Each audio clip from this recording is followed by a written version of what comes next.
She looks more beautiful even she's mad at me. Where she makes those cute expressions that make me smile all the time.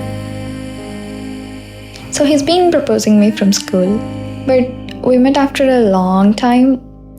That's when he asked again. I know the answer will be same, but just for my sake, I just want to give it a try.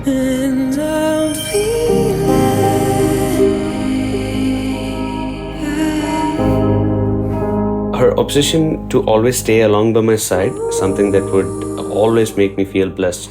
Don't let me go, 'cause I'll never make it.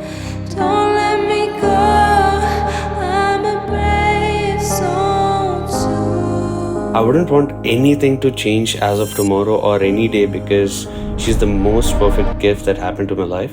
Hey, you're breaking all the rules. He was just speaking out how much he admires my personality, my beliefs, or how strong of a woman I am. I was surprised. I mean, I wasn't expecting anything of this sort from him.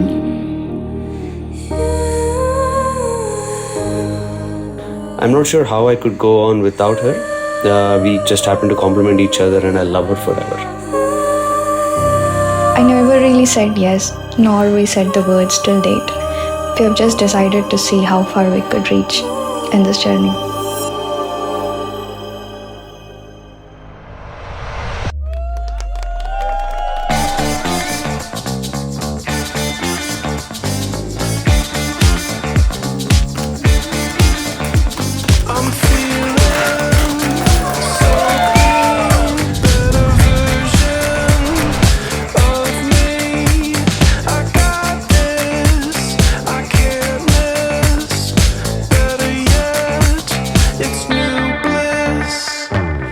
Thank you so much for everyone for gracing the event. We have known each other since 5th grade and we've been in the relationship for almost 5 years now. It's been a great journey for us and we're hoping for it to stay the same forever. Thank you so much to VAMSI and RAMYA. That's it.